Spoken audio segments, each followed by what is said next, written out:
মনে করো তুমি কোথাও বাসে করে যাচ্ছিলে, আর বাসটা এমন একটা গ্রামে এসে ভয়ঙ্করভাবে অ্যাক্সিডেন্ট হয়ে যায়। যে গ্রামটা ছিল আতঙ্কের, গ্রামটা ছিল জল আর জঙ্গল দিয়ে ঘেরা। আর মানুষগুলোর কথা নাই বা বললাম। বাসটা অ্যাক্সিডেন্টের পর তাদের সাথে কি হয়, যা তারা কল্পনাই করেনি। জঙ্গলের মধ্যে আছে একটা রহস্যময় হাসপাতাল, এবং সেসব দিয়ে এই মুভির কাহিনী কোথায় গিয়ে দাঁড়ায় যা দেখলে তোমাদের গা শিউরে উঠবে। হ্যালো, তোমরা দেখছো মুভি এক্সপ্লেন বাংলা। আজকের মুভি টুরিস্টাস। তো কথা না বাড়িয়ে শুরু করা যাক। মুভি শুরু হয়, দেখা যায় একটা মেয়ে কারো কাছ থেকে প্রাণ ভিক্ষা চাচ্ছে।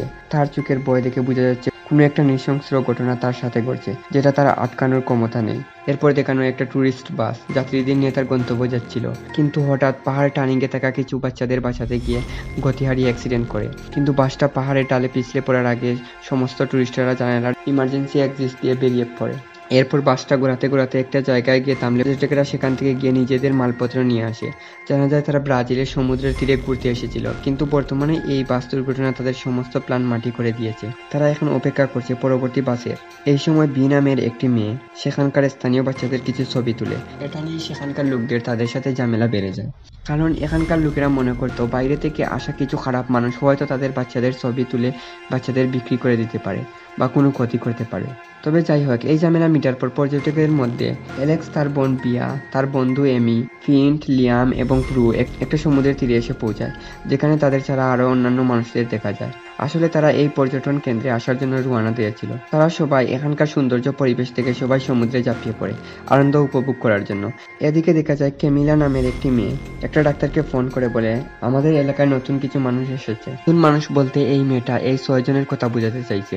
সমুদ্রের ধারে কিকু নামে একটা ছেলে নিচ থেকে তাদের সাথে আলাপ করে এবং বড় অদ্ভুতভাবে একটাই প্রশ্ন জিজ্ঞাসা করে, তোমরা কয় ভাই বোন? অবাক ব্যাপার, তারা কয় ভাই বোন, এটা দিয়ে তার কি? যাই হোক, এরপর একজন ডাক্তারকে দেখা যায় একজন গুন্ডার কাছে গিয়ে গুন্ডাকে টাকা দিয়ে বলে ডাক্তার কিছু একটা করতে হবে। রাতের বেলা সেই পানশালায় অ্যালেক্স পান করে নাচানাচি করছিল। হঠাৎ তাদের মাথা ঘুরতে শুরু করে। পরের দিন সকালে তারা বেহুশ অবস্থায় পড়ে থাকে। জ্ঞান ফিরলে বুঝতে পারে তাদের সমস্ত জিনিসপত্র চুরি হয়ে গেছে। অন্যদিকে দেখা যায় তাদের মতো বাইরে থেকে আসা দুটি ছেলে মেয়েকে এখানকার কিছু লোক বাসে বেঁধে তুলে নিয়ে যাচ্ছে, অর্থাৎ এই লোকগুলো তাদের অপহরণ করছে। এরপর ছেলে মেয়েগুলো তাদের হাত থেকে পালিয়ে বাঁচার চেষ্টা করলে তারা ছেলেটার হাতের আঙ্গুল কেটে ফেলে এবং মেয়েটা তাদের হাত থেকে বাঁচতে গিয়ে খাদে পড়ে মারা যায়। এদিকে দেখা যায় অ্যালেক্সেরা হাঁটতে হাঁটতে লোকালয়ের দিকে যায়। তারা সেখানে আশেপাশের লোকদের বলে সেই চোরদের বিষয়, যেই চোরেরা তাদের জিনিসপত্র চুরি করে নিয়ে গেছে। ঠিক তখনই এখানে থাকা একটা বাচ্চার মাথায় অ্যালেক্সের টুপিটা দেখা যায়। বাচ্চাগুলো তাদের দিকে পালাতে শুরু করে আর নিলয় তাদের পিছু নেয়, কিন্তু একসময় লিওন না বুঝে বাচ্চাদের দিকে পাথর ছুড়ে। এতে একটা বাচ্চা আহত হয়। এই ঘটনায় গ্রামবাসী তাদের উপর প্রচন্ডভাবে কেঁপে যায়। তখন কিকু এসে তাদেরকে বাঁচায়। কিকু অর্থাৎ সেদিনের ছেলেটা, যে নিচ থেকে তাদের সাথে আলাপ করছিল। কিকুর কাছে তারা পুলিশের ঠিকানা চায়। কিকু বলে, আমাদের এলাকায় কোনো পুলিশ নেই। আর যে বাচ্চাটা আহত হয়েছে তার বাবা খুব ভয়ঙ্কর স্বভাবের মানুষ। তাদের হাত থেকে বাঁচার জন্য কিকু তাদের একটা জায়গায় নিয়ে যেতে চায়, কারণ এখান থেকে বাড়ি ফিরতে হলে তাদের 2 দিন বাসের জন্য অপেক্ষা করতে হবে। এটা এমন একটা গ্রাম যেখানে যাতায়াত অবস্থা খুবই খারাপ, সহজে বাস পাওয়া যায় না। তাই তারা উপায় না পেয়ে কিকুর দেখানো পথ গভীর জঙ্গলের মধ্যে দিয়ে অতিক্রম করতে থাকে, কারণ কিকু তাদের বলেছে তারা যেখানে যাচ্ছে সেখানে কোনো রাস্তা নেই। তাই যেতে হলে এই ভয়ঙ্কর জঙ্গলটা ভেদ করে যেতে হবে। অন্যদিকে দেখা যায় সেই স্থানীয় ডাক্তার কিছু গুন্ডার সাথে কথা বলছে, কিন্তু একসময় একটা গুন্ডা ডাক্তারের কথা মতো কাজ করতে পারেনি বলে ডাক্তার আচমকা সেই গুন্ডার চোখে চালু কাঠি ঢুকিয়ে দেয় এবং চোখটা নষ্ট করে দেয়। ঘটনা থেকে বোঝা যায় ডাক্তারটা কোনো সাধারণ ডাক্তার নয়, যখন তখন যে কোনো মানুষ মেরে ফেলা তার বা হাতের খেল। এদিকে কিকুকে দেখা যায় সাইকেল নিয়ে জঙ্গলের এমন এক জায়গায় আসে যেখানে খুব সুন্দর একটা জলাশয় আছে। এটা একটা শুধু জলাশয় নয়, এটা সুড়ঙ্গ পথ। এখানে জলের মধ্যে দিয়ে একটা সুড়ঙ্গ আছে, যার মধ্যে দিয়ে 10 মিনিট সাঁতার কাটলে নিরাপদ স্থান অব্দি পৌঁছানো যাবে, যেখানে কিকু এই 6 জনকে নিয়ে যেতে চায়। কিকু জলের মধ্যে চাপ দেয় আর তার দেখা দেখি বাকিরা জলে চাপ দেয় সেই সুড়ঙ্গ পথ দিয়ে এগোতে থেকে। বেশ কিছু সময় পর তারা কিকুর দেখানো সেই জায়গায় এসে পৌঁছায় যেখানে তারা সুরক্ষিত থাকতে পারবে। কিন্তু সেখানে পৌঁছানোর পর আনন্দ উপভোগ করতে গিয়ে অন্য একটা জলাশয়ের উপর থেকে ঝাঁপ দিতে গিয়ে কিকুর মাথার মধ্যে গুরুতর চোট পায়। সবাই মিলে তাকে ধরে জঙ্গলের একটা নিরিবিলি বাড়িতে নিয়ে আসে, যেখানে এসে তারা দেখে কিকুর মাথায় আঘাতটা বেশ গভীর ছিল, সুতরাং কিকুর দ্রুত চিকিৎসার প্রয়োজন। তারপর ওই বাড়ির ভিতরে প্রয়োজনীয় জিনিসপত্র খুঁজতে শুরু করে। তখনই দেখা যায় বাড়িটা আসলে একটা চিকিৎসালয়। চিকিৎসার সমস্ত সরঞ্জাম সেখানে রয়েছে এবং সেগুলো নিয়ে এসে তারা কিকুর প্রাথমিক চিকিৎসা শুরু করে এবং তার মাথার ফাটা অংশটা একটা মেশিন দিয়ে জোড়া লাগিয়ে দিয়ে। করার বিষয়, তারা সেখানে পড়ার জন্য কিছু জামা কাপড় খাবার খুঁজে পায়, কিন্তু অ্যালেক্স সেখানে ড্রয়ারে কিছু মানুষের পাসপোর্ট দেখতে পায় যেগুলো হাসপাতাল বা চিকিৎসালয়ে থাকার কথা না। কিন্তু এ বিষয়ে তারা বিশেষ একটা মাথা ঘামায় না। এরপর তারা সবাই রাতের বেলা খাবার খেয়ে ঘুমিয়ে পড়ে। কিছু একটা তো রহস্য সেখানে রয়েছে।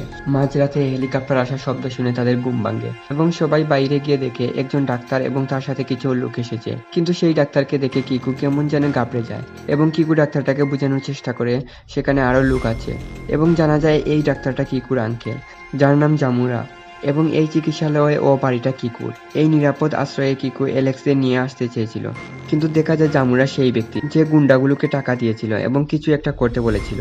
বোঝা যাচ্ছে যে অ্যালেক্সেরা অনেক বিপদে আছে। কিকু তার আঙ্কেলকে যথেষ্ট বোঝানোর চেষ্টা করলে তার আঙ্কেল কিছু বুঝতে চায় না। তার আঙ্কেল কিছু বুঝতে না চাইলে কিকু ভয় পেয়ে সেখান থেকে পালিয়ে যায়। এরপর দেখা যায় ডাক্তার জামুরার গুন্ডা অ্যালেক্সের অকারণে মারধর শুরু করে এবং দেখা যায় তাদের 6 জনের মধ্যে এমিকে একটা বেডে শোয়ানো হয়েছে এবং তাকে একটা ইঞ্জেকশন দেওয়া হচ্ছে। ফিনু একইভাবে আলাদা একটা বেডে বাঁধা। অবাক ব্যাপার হলো এই সময় বাকিদের একটা খাঁচায় বন্দি করে রাখা হয়েছিল, আর যে এসব করছিল সে হলো ডক্টর জামুরা। জামুরা এমিকে অবশ করে তার পেট চিরতে শুরু করে এবং আর বলে সে তার কিডনি ও শরীরের অন্য অঙ্গ প্রত্যঙ্গ বের করে নিবে। দেখা যায় এসব কথাগুলো জামুরা একবারে নরমালি বলেছিল।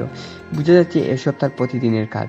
এবং তার থেকে অবাক করা ব্যাপার হলো জামুরা যে এসব করছে সে এগুলোকে ভুল কাজ মনে করতো না। সে মনে করতো সে একদম ঠিক কাজ করছে। তার কথা মতো তার এলাকায় যারা বসবাস করতো তারা যারা বাইরের পুরো পৃথিবীর মানুষ অনেক খারাপ। এজন্য বাইরে থেকে যারা আসে তাদের জীবনের কোনো দাম নেই জামুরার কাছে। জামুরা তাদের দেহের অঙ্গ প্রত্যঙ্গ বের করে নেয়। তার এসব কথাবার্তা থেকে বোঝা যায় যে জামুরা শুধুমাত্র একটা ডাক্তার ছিল না, তার সাথে সে ছিল একটা মানসিক রোগী। আর পরিষ্কার ভাষায় বলতে গেলে একজন সাইকো কিলার ছিল জামুরা। সে নিরিবিলি জায়গায় এসব কাজ করে বেড়াতো। দেখা যায় তার চোখে মুখে নৃশংস হাসি। আস্তে আস্তে সে একথাগুলো বলছিল এবং এমিল লিভারটা সে বের করে নেয়। জামুরা অনেক খুশি ছিল, কারণ হঠাৎ এমনই সে 2-1টা শিকার পেত। আজকে সে 6 জন শিকার পেয়েছে একসাথে।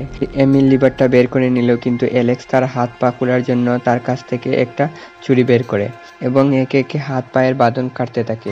অন্যদিকে এমির কিডনি, লিভার ও অন্যান্য অঙ্গ প্রত্যঙ্গ বের করে নেওয়ার কারণে খুব স্বাভাবিকভাবে সে মারা যায়। অন্যদিকে সেই ডাক্তারটা তার পোষা একটা গুন্ডাকে বলে অন্য একজনকে নিয়ে আয়, এবার তারটাও বের করব।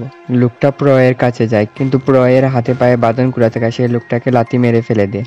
আর অ্যালেক্স এর সময় পিছন থেকে তার গলায় চেইন টেনে ধরে তাকে চাকু দিয়ে অনবরত আঘাত করতে থাকে। এই সময় তাদের বাঁচানোর জন্য কিকু সেখানে চলে আসে। আসলে কিকু তাদের সেই জলাশয় পার করে সেই চিকিৎসালয়ে নিয়ে আসলেও সে চেয়েছিল তাদের ফিরিয়ে নিয়ে যেতে। আসলে কিকু ডাক্তার জামুরার জন্য মানুষদের বুলিয়ে বালিয়ে সেখানে নিয়ে আসতো, কিন্তু এবার আলাদা করে। কিকু যখন অ্যালেক্সের সঙ্গে মিশছিল তার অ্যালেক্সদের ভালো লেগে যায়। এজন্য সে চেয়েছিল ডাক্তার জামুরা যেন তাদের কিছু না করে। কিকু তাদেরকে এখান থেকে ফিরিয়ে নিয়ে যেতে চেয়েছিল এবং এটা নিয়ে কিকু জামুরাকে বোঝানোর চেষ্টা করেছিল। জামুরা তখন কিকুকে তাড়িয়ে দিয়েছিল। এদিকে জামুরার সহকর্মী মহিলা ডাক্তার আবারও ইঞ্জেকশন প্রস্তুত করে ফিনের জন্য, কারণ তারা এমির পর ফিনকে দ্বিতীয় শিকার করার জন্য তৈরি করে রেখেছিল। তবে অ্যালেক্স, ব্রিপ ও পরকে সেই জলাশয়ের দিকে পাঠিয়ে বাকি 2 জন সঙ্গীদের ছাড়াতে ফিরে আসে। এখানে বলে রাখি, অ্যালেক্স নিজেদের বাঁচানোর জন্য সেখান থেকে সংগ্রহ করা 2টি বন্দুক সঙ্গে এনেছিল। তারা সেই ঘরে পৌঁছে যায় যেখানে ডাক্তার জামুরা এমির মৃতদেহটাকে রেখেছিল। একই সাথে অবশ হয়ে পড়েছিল ফিন। জামুরা কাছে গিয়ে যখন দেখে অ্যালেক্সেরা সেখানে নেই এবং জামুরা এবং তার গুন্ডারা করে সিসিটিভি ফুটেজে দেখতে পায় অ্যালেক্স ও লিয়াম ফিনকে নিয়ে পালাচ্ছে। জামুরা ও তার গুন্ডারা বন্দুক হাতে নিয়ে তাদের খুঁজতে বেরিয়ে পড়ে। শুরু হয় মৃত্যুর সাথে লুকোচুরি খেলা অ্যালেক্সদের। দেখা যায় অ্যালেক্সেরা সেখানে লুকিয়ে আছে। সেই ঘরের উপর দিয়ে একজন গুন্ডা হাঁটা শুরু করেছিল। কিকু তার পায়ের শব্দ অনুসরণ করে একটা দা দিয়ে মেজের ফাঁকে ঢুকিয়ে তাকে আঘাত করার চেষ্টা করে এবং সেখান থেকে অ্যালেক্সদের নিয়ে পালায়। তো আহত অবস্থায় সে গুন্ডাটা তাদের উপর গুলি চালায়। ফিন মারা যায়। এটা দিকে লিয়াম পাল্টা জবাব দিতে গেলে সেই গুন্ডাটা তাকেও আঘাত করে। দেখা যায় জামুরা সেখান থেকে চলে আসে, লিয়ামকে টানতে টানতে ভিতরে নিয়ে যায়। পরের দিন দেখা যায় জলাশয়ের ধারে বি অত্যন্ত আতঙ্কিত অবস্থায় বসে রয়েছে। এমন সময় বিয়ের কাছে অ্যালেক্স এসে পৌঁছায় এবং তাদের সাথে কিকুও ছিল। কিকু তাদেরকে নিয়ে নেমে আবারও সুড়ঙ্গর দিকে রওনা দেয়। সুড়ঙ্গ পথে কিছুটা যেতে তাদের দেখা হয় অ্যালেক্সের সাথে। প্রু বলে পুরো রাতটাই নাকি আতঙ্কে বয়ে এই সুড়ঙ্গের মধ্যে কাটিয়েছে। এরপর তারা সবাই আগে আগাতে থাকে। সময় অ্যালেক্স কিকুর উপর রেগে গিয়ে তাকে জলে ডুবিয়ে শ্বাসরুদ্ধ করতে চায়, কারণ কিকু সবকিছু জেনে কেন তাদের এখানে নিয়ে এসেছে। এ সময় জামুরা ও তার গুন্ডারা এসে গুলি চালায়, এতে কিকু মারা যায়, বাকি তিনজন পালাতে সক্ষম হয়। অন্যদিকে দেখা যায় জামুরার একজন গুন্ডা সুড়ঙ্গে প্রবেশ করে। এদিকে জলের মধ্যে অনেকক্ষণ অক্সিজেন না নেওয়ায় উপায় না পেয়ে বি উপরে গিয়ে শ্বাস নেওয়ার চেষ্টা করে। সেই গুন্ডাটার হাতে ধরা পড়ে। গুন্ডার হাত থেকে বাঁচতে বি তাকে আঘাত করে। এতে গুন্ডাটা জলের তলে ধীরে ধীরে হারিয়ে যেতে থাকে এবং তারা তিনজন উপরে উঠে আসে, কিন্তু দুর্ভাগ্যবশত জামুরা সেখানেও ছিল। অ্যালেক্স তখন একটা বড় পাথর দিয়ে একটার পর একটা আঘাত করে জামুরাকে, কিন্তু এতেও জামুরা প্রাণ হারায়নি। হঠাৎ সেখানে একটা গুন্ডা এসে সবার দিকে বন্দুক তাক করে। অদ্ভুতভাবে সেই গুন্ডাটা সবাইকে না মেরে জামুরাকে গুলি করে। আসলে গুন্ডাটা হলো সেই যাকে জামুরা সুচালু কাঠি দিয়ে আঘাত করেছিল। সে আজ তার কষ্টের বদলা নিয়েছে। এরপর দেখা যায় অ্যালেক্স, বি এবং প্রোকে নিয়ে চড়াই পথ অতিক্রম করে লোকালয়ের দিকে রওনা দেয়। প্রায় 10 ঘন্টা দুর্গম পথ অতিক্রম করার পর জঙ্গলে তাদের দুটি বাচ্চা দেখতে পায়। বাচ্চা দুটি কিছু লোক নিয়ে আসে, তারা আশ্রয় পায়। এরপর নিরাপদ প্লেনে করে তাদের বাড়ি ফিরে যায়। মুভিটা এখানেই শেষ হয়ে যায়। কেমন লাগলো মুভির স্টোরিটা কমেন্ট করে জানাবেন। এরকম মুভির স্টোরি দেখতে আমার চ্যানেলে সাবস্ক্রাইব করে পাশে থাকবেন। ধন্যবাদ সবাইকে।